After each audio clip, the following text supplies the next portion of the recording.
সত্ত্বেও বেপরোয়া ভরতপুরের তৃণমূল বিধায়ক। দরকার পড়লে নির্দল প্রার্থী হয়ে রেজিনগর ও বেলডাঙ্গায় দুটি আসনে লড়াইয়ের হুঁশিয়ারি দিয়ে রাখলেন তিনি। শুধু তাই নয়, হুমায়ুনের বক্তব্য, দুটি আসনে জিতলে মুখ্যমন্ত্রী তাকে জামাই আদর করে গ্রহণ করবেন। তিনি তৃণমূলের বাহুবলী নেতা, ভরতপুর বিধানসভা সামলাচ্ছেন বহুদিন। সেই হুমায়ুন কবিরকে সামলানো যাচ্ছে না কিছুতে।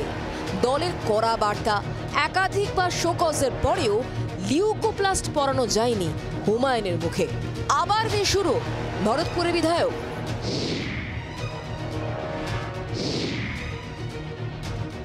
দলে দর না পেলে অন্য পথে হাঁটবেন, তার জন্য অগস্টে ডেডলাইনও বেঁধে দিয়েছিলেন হুমায়ুন কবির। অভিষেক বন্দ্যোপাধ্যায়ের সঙ্গে বৈঠকের পর অবশ্য ঢোক গেলেন তিনি, জানান তৃণমূলেই থাকছেন।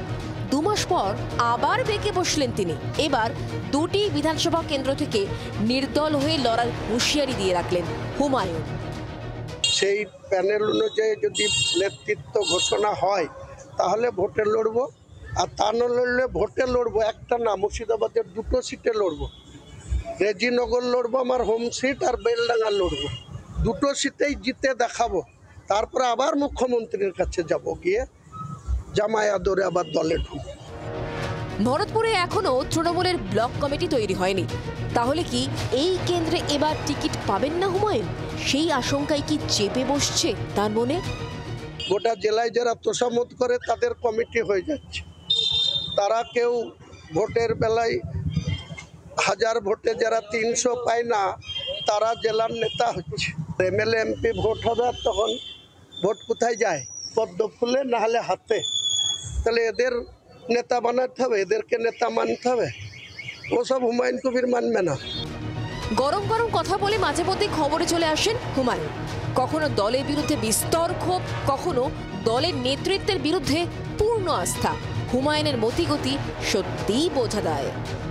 উনি কি করবেন ওনার মাথার ঠিক আছে বলে আমার মনে হয়। একবার এক এক কথা বলেন, ওনাকে আগে ঠিক করতে বলুন। একবার উদোর ঘাড়ে যাচ্ছেন, একবার বুধোর ঘাড়ে যাচ্ছেন। বুধোর ঘাট থেকে নেমে একটা মাঝখানে জায়গায় দাঁড়াতে বলুন, তারপরে আমি ওনার সম্পর্কে বলবো। ওনার সম্পর্কে প্রেডিকশন করলে পরে মুশকিল হয়ে যাবে। বেলাগা মন্তব্যের জন্য হুমায়ুনকে এর আগে 3 বার শোকজ করা হয়েছে। জেলাওয়ারি বৈঠকেও হুমায়ুনকে সংযত হওয়ার বার্তা দিয়েছিলেন তৃণমূলের সেকেন্ড ইন কমান্ড। এদিনের মন্তব্যের পর দল আদৌ কি তাকে জামাই আদর করবে?